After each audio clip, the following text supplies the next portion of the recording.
ಈ ಇಡೀ ಧರ್ಮಸ್ಥಳದ ವಿರುದ್ಧ ಷಡ್ಯಂತ್ರ ನಡೀತಲ್ಲ, ಆ ಷಡ್ಯಂತ್ರದ ಮಾಸ್ಟರ್ ಮೈಂಡ್ ಯಾರು ಅನ್ನುವಂತ ಪ್ರಶ್ನೆ ಇವತ್ತಿಗೂ ಕೂಡ ಇದೆ. ಆ ಮಾಸ್ಟರ್ ಮೈಂಡ್ ಜಯಂತ ಅನ್ನುವಂತ ಪ್ರಶ್ನೆ ಈಗ ಕಾಡ್ತಾ ಇರೋದು. ಜಯಂತ್ ಪಾತ್ರದ ಇಂಚಿಂಚು ಮಾಹಿತಿಯನ್ನ ಈಗ ಎಸ್ಐಟಿ ಅಧಿಕಾರಿಗಳು ಸಂಗ್ರಹ ಮಾಡಿದ್ದಾರೆ. ಆತನ ಪಾತ್ರ ಆರಂಭದಿಂದಲೂ ಕೂಡ, ಈಗಲ್ಲ ಕಳೆದ ಅನೇಕ ವರ್ಷಗಳಿಂದಲೂ ಕೂಡ ಆತ ಧರ್ಮಸ್ಥಳದ ವಿರುದ್ಧ ಅನೇಕ ರೀತಿಯಲ್ಲಿ ಅಪಪ್ರಚಾರವನ್ನ ಮಾಡ್ತಾ ಇದ್ದ ಅನ್ನುವಂತ ವಿಚಾರ ಅದು ಗೊತ್ತಾಗಿರೋದು ಈಗಾಗಲೇ. ಆ ಎಲ್ಲಾ ಮಾಹಿತಿಗಳನ್ನ ಕೂಡ ಈಗ ಸಂಗ್ರಹ ಮಾಡಿಕೊಂಡಿದ್ದಾರೆ. ದಾಖಲೆಗಳನ್ನೆಲ್ಲ ಸಂಗ್ರಹ ಮಾಡಿದ್ದೇ ಜಯಂತ್ ಅಂತ ಹೇಳಲಾಗ್ತಾ ಇದೆ. ಯೂಟ್ಯೂಬರ್ಗಳನ್ನ ಮೊದಲು ಸಂಪರ್ಕ ಮಾಡಿದ್ದು ಜಯಂತ್. ಈ ಜಯಂತ್ನ ಆಡತಿಯಂತೆಯೇ ಯೂಟ್ಯೂಬರ್ಗಳಿಂದ ವಿಡಿಯೋ ಕೂಡ ಮಾಡಲಾಗಿತ್ತು, ವಿಡಿಯೋ ಮಾಡಿಸಲಾಗಿತ್ತು ಅನ್ನುವಂತ ಮಾಹಿತಿ. ಈ ಷಡ್ಯಂತ್ರದ ರೂವಾರಿ ಯಾರು ಅಂತ ವಿಚಾರಣೆ ನಡೆಸ್ತಾ ಹೋದಂತ ಎಸ್ಐಟಿಗೆ ಒಂದಷ್ಟು ಮಾಹಿತಿಗಳು, ಒಂದಷ್ಟು ಹೆಸರುಗಳು ಕೇಳಿ ಬಂತು. ಅದರಲ್ಲಿ ಪ್ರಮುಖವಾಗಿ ಕೇಳಿ ಬಂದಿರೋದು ಜಯಂತ್ ಹೆಸರು. ಈತನೇ ಈ ಪ್ರಕರಣದ ಮಾಸ್ಟರ್ ಮೈಂಡ್ ಅಂತ ಕೂಡ ಹೇಳಲಾಗ್ತಾ ಇದೆ. ಅನೇಕರ ಜೊತೆಯಲ್ಲಿ ಈತನಿಗೆ ಲಿಂಕ್ ಇದೆ, ಅನೇಕರ ಜೊತೆಯಲ್ಲಿ ಈತ ತೆಗೆಸಿಕೊಂಡಿರುವಂತಹ ಫೋಟೋ ಕೂಡ ಈಗಾಗಲೇ ಬಯಲಾಗಿದೆ. ಈತ ದೆಹಲಿ ಕರ್ಕೊಂಡು ಹೋಗಿದ್ದಾಗಿರ್ಬೋದು ಅಥವಾ ಬೆಂಗಳೂರಿಗೆ ಚಿನ್ನಯ್ಯನನ್ನ ಕರೆಸ್ಕೊಂಡಿದ್ದಾಗಿರ್ಬೋದು, ಅದೆಲ್ಲವೂ ಕೂಡ ಒಂದು ಕಡೆಯಾದ್ರೆ ಮತ್ತೊಂದು ಕಡೆಯಲ್ಲಿ ಯೂಟ್ಯೂಬರ್ಗಳಿಗೆ ಪೇಮೆಂಟ್ ಮಾಡಿರೋದು, ಯೂಟ್ಯೂಬರ್ಗೆ ವಿಡಿಯೋ ಮಾಡಿಸಿರೋದು, ಇದೆಲ್ಲವೂ ಕೂಡ ಜಯಂತ್ ಅಂತ ಹೇಳಲಾಗ್ತಾ ಇದೆ.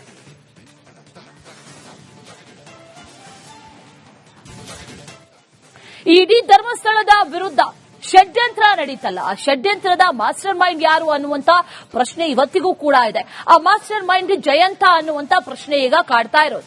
ಜಯಂತ್ ಪಾತ್ರದ ಇಂಚಿಂಚು ಮಾಹಿತಿಯನ್ನ ಈಗ ಎಸ್ಐಟಿ ಅಧಿಕಾರಿಗಳು ಸಂಗ್ರಹ ಮಾಡಿದ್ದಾರೆ.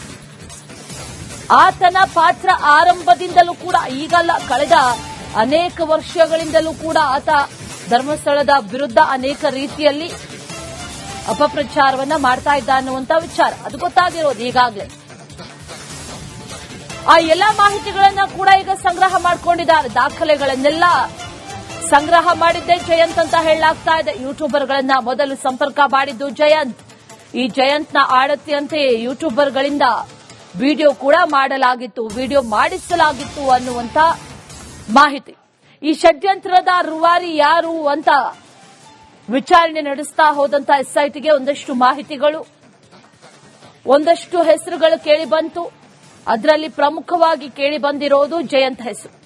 ಈತನೇ ಈ ಪ್ರಕರಣದ ಮಾಸ್ಟರ್ ಮೈಂಡ್ ಅಂತ ಕೂಡ ಹೇಳಲಾಗ್ತಾ ಇದೆ. ಅನೇಕರ ಜೊತೆಯಲ್ಲಿ ಈತನಿಗೆ ಲಿಂಕ್ ಇದೆ, ಅನೇಕರ ಜೊತೆಯಲ್ಲಿ ಈತ ತೆಗೆಸಿಕೊಂಡಿರುವಂತಹ ಫೋಟೋ ಕೂಡ ಈಗಾಗಲೇ ಬಯಲಾಗಿದೆ. ಈತ ದೆಹಲಿ ಕರ್ಕೊಂಡು ಹೋಗಿದ್ದಾಗಿರ್ಬೋದು ಅಥವಾ ಬೆಂಗಳೂರಿಗೆ ಚಿನ್ನಯ್ಯನನ್ನ ಕರೆಸ್ಕೊಂಡಿದ್ದಾಗಿರ್ಬೋದು, ಅದೆಲ್ಲವೂ ಕೂಡ ಒಂದು ಕಡೆಯಾದ್ರೆ ಮತ್ತೊಂದು ಕಡೆಯಲ್ಲಿ ಯೂಟ್ಯೂಬರ್ಗಳಿಗೆ ಪೇಮೆಂಟ್ ಮಾಡಿರೋದು, ಯೂಟ್ಯೂಬರ್ಗೆ ವಿಡಿಯೋ ಮಾಡಿಸಿರೋದು, ಇದೆಲ್ಲವೂ ಕೂಡ ಜಯಂತ್ ಅಂತ ಹೇಳಲಾಗ್ತಾ ಇದೆ.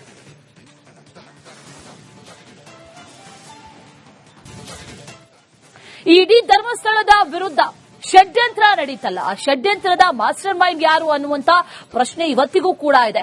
ಆ ಮಾಸ್ಟರ್ ಮೈಂಡ್ ಜಯಂತ ಅನ್ನುವಂತ ಪ್ರಶ್ನೆ ಈಗ ಕಾಡ್ತಾ ಇರೋದು. ಜಯಂತ್ ಪಾತ್ರದ ಇಂಚಿಂಚು ಮಾಹಿತಿಯನ್ನ ಈಗ ಎಸ್ಐಟಿ ಅಧಿಕಾರಿಗಳು ಸಂಗ್ರಹ ಮಾಡಿದ್ದಾರೆ.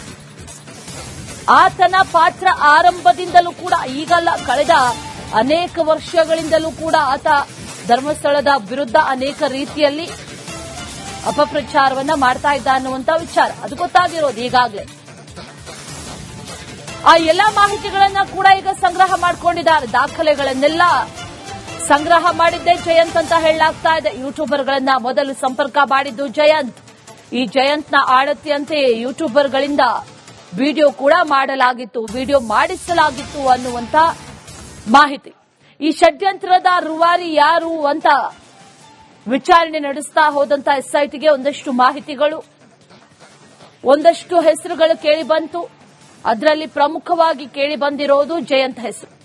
ಈತನೇ ಈ ಪ್ರಕರಣದ ಮಾಸ್ಟರ್ ಮೈಂಡ್ ಅಂತ ಕೂಡ ಹೇಳಲಾಗ್ತಾ ಇದೆ. ಅನೇಕರ ಜೊತೆಯಲ್ಲಿ ಈತನಿಗೆ ಲಿಂಕ್ ಇದೆ, ಅನೇಕರ ಜೊತೆಯಲ್ಲಿ ಈತ ತೆಗೆಸಿಕೊಂಡಿರುವಂತಹ ಫೋಟೋ ಕೂಡ ಈಗಾಗಲೇ ಬಯಲಾಗಿದೆ.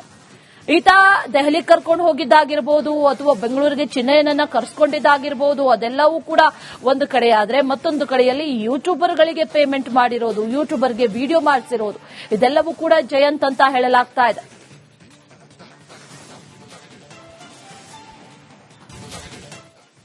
ಈ ಇಡೀ ಧರ್ಮಸ್ಥಳದ ವಿರುದ್ಧ ಷಡ್ಯಂತ್ರ ನಡೀತಲ್ಲ, ಆ ಷಡ್ಯಂತ್ರದ ಮಾಸ್ಟರ್ ಮೈಂಡ್ ಯಾರು ಅನ್ನುವಂತ ಪ್ರಶ್ನೆ ಇವತ್ತಿಗೂ ಕೂಡ ಇದೆ. ಆ ಮಾಸ್ಟರ್ ಮೈಂಡ್ ಜಯಂತ ಅನ್ನುವಂತ ಪ್ರಶ್ನೆ ಈಗ ಕಾಡ್ತಾ ಇರೋದು. ಜಯಂತ್ ಪಾತ್ರದ ಇಂಚಿಂಚು ಮಾಹಿತಿಯನ್ನ ಈಗ ಎಸ್ಐಟಿ ಅಧಿಕಾರಿಗಳು ಸಂಗ್ರಹ ಮಾಡಿದ್ದಾರೆ. ಆತನ ಪಾತ್ರ ಆರಂಭದಿಂದಲೂ ಕೂಡ, ಈಗಲ್ಲ ಕಳೆದ ಅನೇಕ ವರ್ಷಗಳಿಂದಲೂ ಕೂಡ ಆತ ಧರ್ಮಸ್ಥಳದ ವಿರುದ್ಧ ಅನೇಕ ರೀತಿಯಲ್ಲಿ ಅಪಪ್ರಚಾರವನ್ನ ಮಾಡ್ತಾ ಇದ್ದ ಅನ್ನುವಂತ ವಿಚಾರ ಅದು ಗೊತ್ತಾಗಿರೋದು ಈಗಾಗಲೇ. ಆ ಎಲ್ಲಾ ಮಾಹಿತಿಗಳನ್ನ ಕೂಡ ಈಗ ಸಂಗ್ರಹ ಮಾಡಿಕೊಂಡಿದ್ದಾರೆ. ದಾಖಲೆಗಳನ್ನೆಲ್ಲ ಸಂಗ್ರಹ ಮಾಡಿದ್ದೇ ಜಯಂತ್ ಅಂತ ಹೇಳಲಾಗ್ತಾ ಇದೆ. ಯೂಟ್ಯೂಬರ್ಗಳನ್ನ ಮೊದಲು ಸಂಪರ್ಕ ಮಾಡಿದ್ದು ಜಯಂತ್. ಈ ಜಯಂತ್ನ ಆಡತಿಯಂತೆ ಯೂಟ್ಯೂಬರ್ಗಳಿಂದ ವಿಡಿಯೋ ಕೂಡ ಮಾಡಲಾಗಿತ್ತು, ವಿಡಿಯೋ ಮಾಡಿಸಲಾಗಿತ್ತು ಅನ್ನುವಂತ ಮಾಹಿತಿ. ಈ ಷಡ್ಯಂತ್ರದ ರೂವಾರಿ ಯಾರು ಅಂತ ವಿಚಾರಣೆ ನಡೆಸ್ತಾ ಹೋದಂತ ಎಸ್ಐಟಿಗೆ ಒಂದಷ್ಟು ಮಾಹಿತಿಗಳು, ಒಂದಷ್ಟು ಹೆಸರುಗಳು ಕೇಳಿ ಬಂತು. ಅದರಲ್ಲಿ ಪ್ರಮುಖವಾಗಿ ಕೇಳಿ ಬಂದಿರೋದು ಜಯಂತ್ ಹೆಸರು. ಈತನೇ ಈ ಪ್ರಕರಣದ ಮಾಸ್ಟರ್ ಮೈಂಡ್ ಅಂತ ಕೂಡ ಹೇಳಲಾಗ್ತಾ ಇದೆ. ಅನೇಕರ ಜೊತೆಯಲ್ಲಿ ಈತನಿಗೆ ಲಿಂಕ್ ಇದೆ, ಅನೇಕರ ಜೊತೆಯಲ್ಲಿ ಈತ ತೆಗೆದುಕೊಂಡಿರುವಂತಹ ಫೋಟೋ ಕೂಡ ಈಗಾಗಲೇ ಬಯಲಾಗಿದೆ.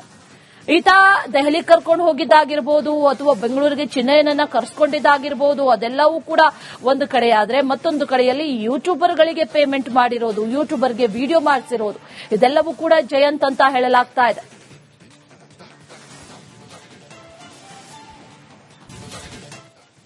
ಇಡೀ ಧರ್ಮಸ್ಥಳದ ವಿರುದ್ಧ ಷಡ್ಯಂತ್ರ ನಡೀತಲ್ಲ, ಆ ಷಡ್ಯಂತ್ರದ ಮಾಸ್ಟರ್ ಮೈಂಡ್ ಯಾರು ಅನ್ನುವಂತ ಪ್ರಶ್ನೆ ಇವತ್ತಿಗೂ ಕೂಡ ಇದೆ. ಆ ಮಾಸ್ಟರ್ ಮೈಂಡ್ ಜಯಂತ ಅನ್ನುವಂತ ಪ್ರಶ್ನೆ ಈಗ ಕಾಡ್ತಾ ಇರೋದು.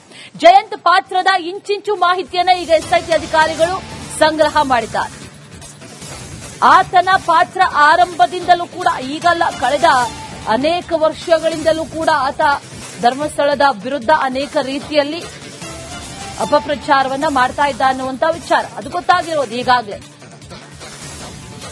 ಆ ಎಲ್ಲಾ ಮಾಹಿತಿಗಳನ್ನ ಕೂಡ ಈಗ ಸಂಗ್ರಹ ಮಾಡಿಕೊಂಡಿದ್ದಾರೆ. ದಾಖಲೆಗಳನ್ನೆಲ್ಲ ಸಂಗ್ರಹ ಮಾಡಿದ್ದೇ ಜಯಂತ್ ಅಂತ ಹೇಳಲಾಗ್ತಾ ಇದೆ. ಯೂಟ್ಯೂಬರ್ಗಳನ್ನ ಮೊದಲು ಸಂಪರ್ಕ ಮಾಡಿದ್ದು ಜಯಂತ್. ಈ ಜಯಂತ್ನ ಆಡತಿಯಂತೆ ಯೂಟ್ಯೂಬರ್ಗಳಿಂದ ವಿಡಿಯೋ ಕೂಡ ಮಾಡಲಾಗಿತ್ತು, ವಿಡಿಯೋ ಮಾಡಿಸಲಾಗಿತ್ತು ಅನ್ನುವಂತ ಮಾಹಿತಿ. ಈ ಷಡ್ಯಂತ್ರದ ರೂವಾರಿ ಯಾರು ಅಂತ ವಿಚಾರಣೆ ನಡೆಸ್ತಾ ಹೋದಂತ ಎಸ್ಐಟಿಗೆ ಒಂದಷ್ಟು ಮಾಹಿತಿಗಳು, ಒಂದಷ್ಟು ಹೆಸರುಗಳು ಕೇಳಿ ಬಂತು. ಅದರಲ್ಲಿ ಪ್ರಮುಖವಾಗಿ ಕೇಳಿ ಬಂದಿರೋದು ಜಯಂತ್ ಹೆಸರು. ಈತನೇ ಈ ಪ್ರಕರಣದ ಮಾಸ್ಟರ್ ಮೈಂಡ್ ಅಂತ ಕೂಡ ಹೇಳಲಾಗ್ತಾ ಇದೆ. ಅನೇಕರ ಜೊತೆಯಲ್ಲಿ ಈತನಿಗೆ ಲಿಂಕ್ ಇದೆ, ಅನೇಕರ ಜೊತೆಯಲ್ಲಿ ಈತ ತೆಗೆದುಕೊಂಡಿರುವಂತಹ ಫೋಟೋ ಕೂಡ ಈಗಾಗಲೇ ಬಯಲಾಗಿದೆ. ಈತ ದೆಹಲಿ ಕರ್ಕೊಂಡು ಹೋಗಿದ್ದಾಗಿರ್ಬೋದು ಅಥವಾ ಬೆಂಗಳೂರಿಗೆ ಚಿನ್ನಯ್ಯನನ್ನ ಕರೆಸ್ಕೊಂಡಿದ್ದಾಗಿರ್ಬೋದು, ಅದೆಲ್ಲವೂ ಕೂಡ ಒಂದು ಕಡೆಯಾದ್ರೆ ಮತ್ತೊಂದು ಕಡೆಯಲ್ಲಿ ಯೂಟ್ಯೂಬರ್ಗಳಿಗೆ ಪೇಮೆಂಟ್ ಮಾಡಿರೋದು, ಯೂಟ್ಯೂಬರ್ಗೆ ವಿಡಿಯೋ ಮಾಡಿಸಿರೋದು, ಇದೆಲ್ಲವೂ ಕೂಡ ಜಯಂತ್ ಅಂತ ಹೇಳಲಾಗ್ತಾ ಇದೆ.